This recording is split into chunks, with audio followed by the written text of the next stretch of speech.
don't know how much more I can take of this. I think I'm going to have to cut my stay here in this Airbnb short. So there's no Wi-Fi, but that was my fault. That was down to me.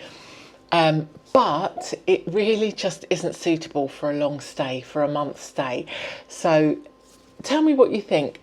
Actually, I'm going to give you a caveat first. Give a caveat because, you know, when you're about to criticise something, constructive criticism, but no, actually that's a bit of a lie, because I am going to just use this opportunity to have a bit of a whinge and a moan.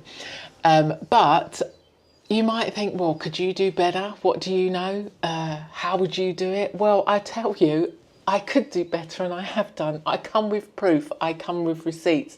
I was an Airbnb host for a long time and have countless 5-star reviews, and I'll explain how and why I would and do differently and better.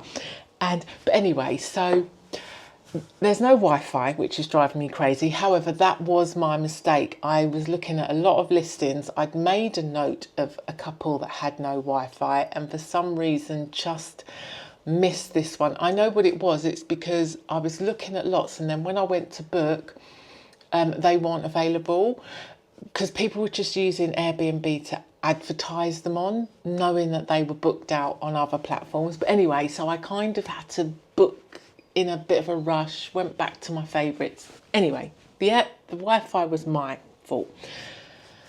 But tell me what you think. So I carefully, apart from missing the Wi-Fi, no Wi-Fi, look at the listings, because I am here for a month. I'm not here on a weekend break and eating out every day. I've got a dog to feed who doesn't eat commercial dog food. I have to prepare all his food.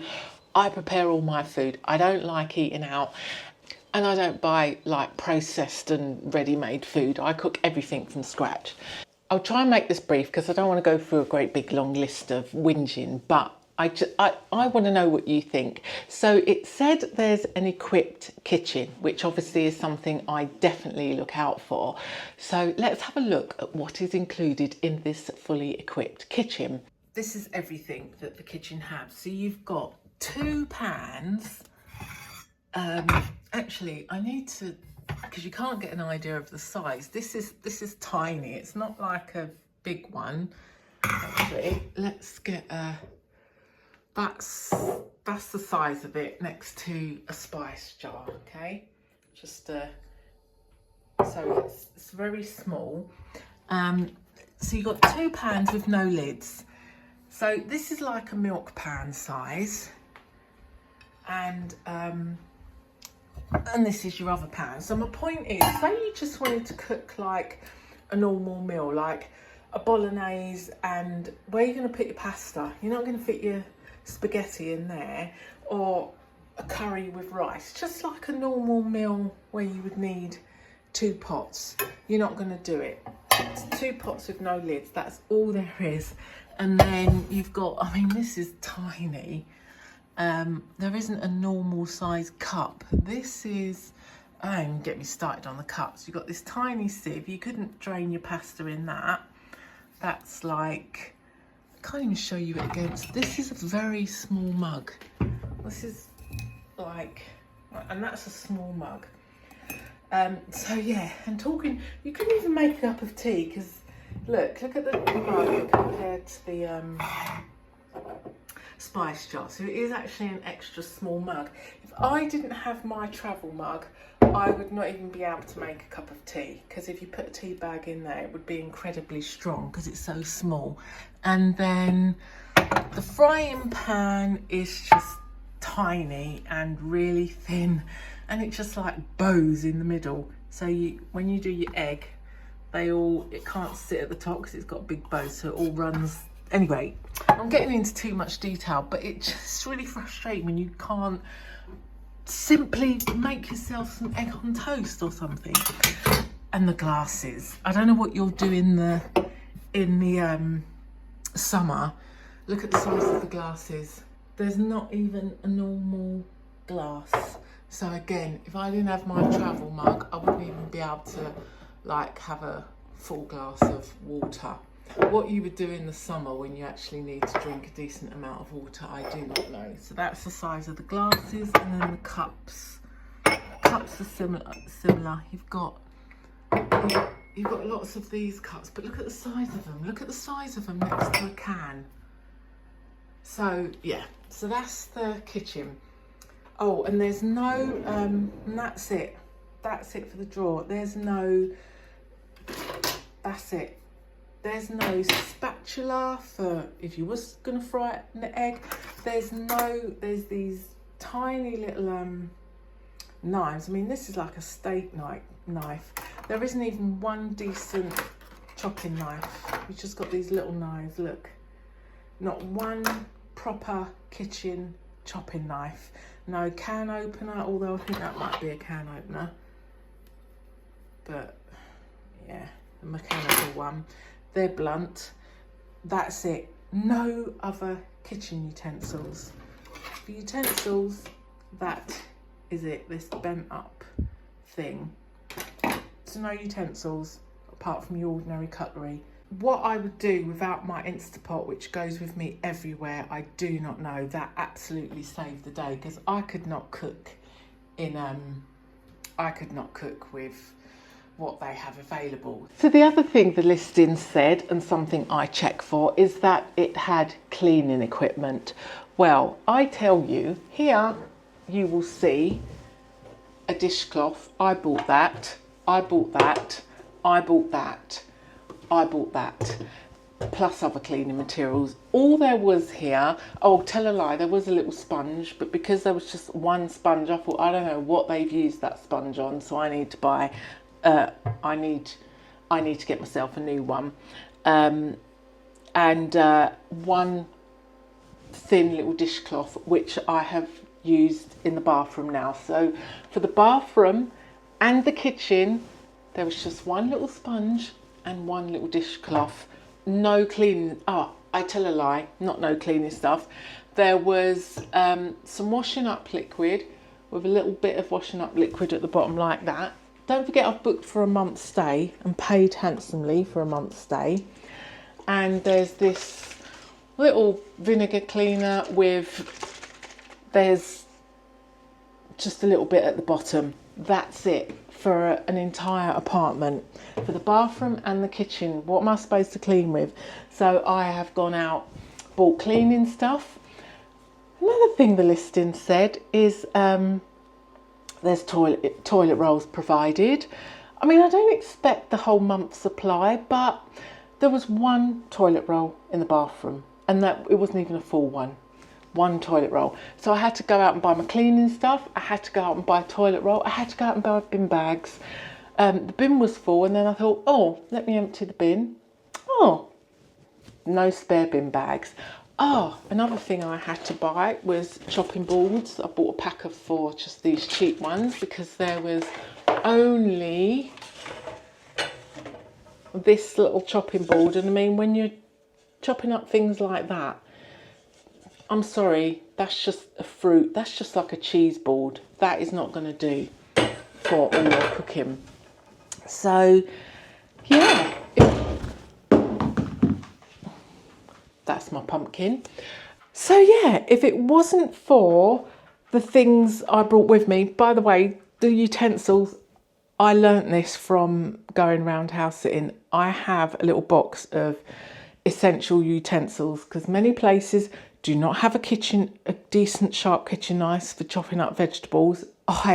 Meat, anything, but I eat a lot of vegetables, so I need a decent kitchen knife, because I ain't spending my life in the kitchen because everything's taking twice as long. So many places I've needed, there's no spatula to make an omelette, to fry an egg, to fry a pancake, nothing, no spatulas. So I've just learnt to carry around essentials, because quite frankly, I don't know how people get by. I can only assume that a lot of people just eat processed convenience food.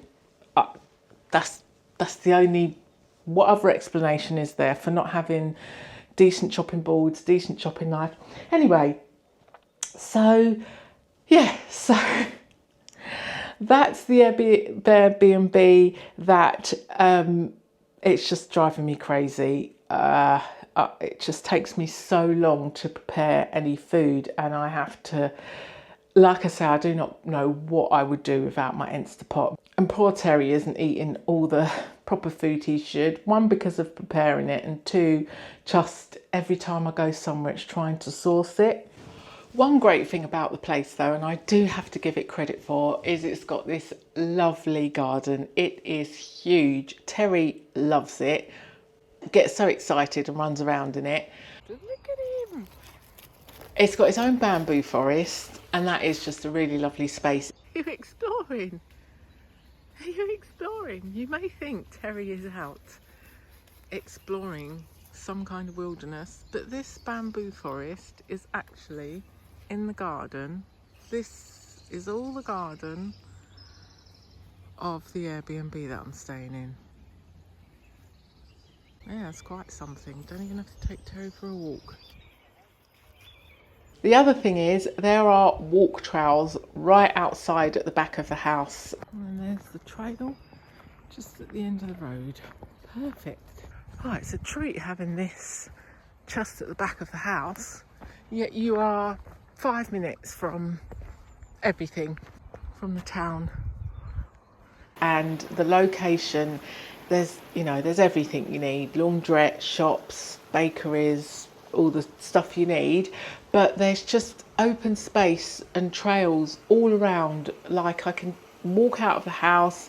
There's a nice park I can go to walk Terry at. There's woodlands. As I say, there's a trail just behind the house, and you just walk a little way up the hill and you've got these lovely views over the town, city. I think it's a town. But yeah, so that's the outside space. Ease to walk Terry is brilliant, and that's what I'm going to focus on. So just back to what I was saying at the beginning about why I would do it better or do it differently, but certainly do it better, is because not everybody is staying in accommodation to chill and just for a holiday. You don't know why somebody is booking your accommodation. I'll give you an example. When I was doing Airbnb, someone had come down to stay in the house I had listed, coming down to London because their daughter, only in her 30s, was having open heart surgery, and they needed somewhere to stay to obviously support her post-operation. And the feedback they gave me, they said that the accommodation was just wonderful because everything was just perfect and everything they needed was in the house. And they said what it meant was they could just concentrate on their daughter and didn't have to worry about anything to do with their stay. And it really was like home for home. They said anything they needed or they thought, they could do with, they'd open a cupboard and it was there. And I was really chuffed with that feedback because that's exactly what I aim to achieve, because you don't know why someone's staying in your place. I mean, can you imagine the stress of being away from home and having to stay somewhere because you've got to support your daughter who's just had open heart surgery. And I mean, I've had doctors staying in my place and they work hard. You don't know what they've had to go through at work. So they want to come back to their accommodation and it's got to be on point. So yeah, that is how and why I think it should be done. And talking of accommodation, actually, when I did my journey out of Portugal to the UK, there was some discussion in the comments about just places to stay for overnight stops on your journey. And there was quite some different opinions about places, but I don't know what I was thinking when I got off the ferry and came to drive to this Airbnb, because I could not do it in one go. I had to let the Airbnb host know that I'd be checking in the next day because I needed an overnight stop. So I booked a last minute stop at an Ibis budget, and it was perfect. It was brilliant. I mean, it was budget, obviously. I mean, it was plain, it was simple, but it was clean and it was comfortable. And it's just all you need for a one night stop. And the good thing about it, one, it was very reasonable. I do like to do it budget, hence the name budget. But they didn't charge a surcharge for the dog, which I hate when that, yeah, I always try and avoid that. So it was great. No surcharge for the dog. Friendly, nice staff. Clean is important, but just basic, which was just perfect. So, I mean, I don't know if they're all like that, but certainly the one I stayed in, I'd recommend it for an overnight stop. And especially with a pet, because there was a nice park over the road to walk the dog as well. But yeah, I liked hearing about other people's favourites and where they stay or where they found good. So I thought I'd mention that. But yes, I will have to end the video because I don't want it to be too long because of my upload not having Wi-Fi. I don't know if I mentioned, but the Airbnb host has kindly, because I'm in just like a little unit and the Airbnb house is just across the courtyard. They have put their modem right near the back door so that I can just about pick up one bar. And for some reason, just my laptop will pick up the Wi-Fi. My phone, my iPad, nothing else will. So I can do a very slow upload. So I'll end it there, and maybe I'll show you a little show around the town, but let me know if you want to have a look and some of the little villages that I've visited in the area. Let me know if you'd like to see that, but see you on the next one.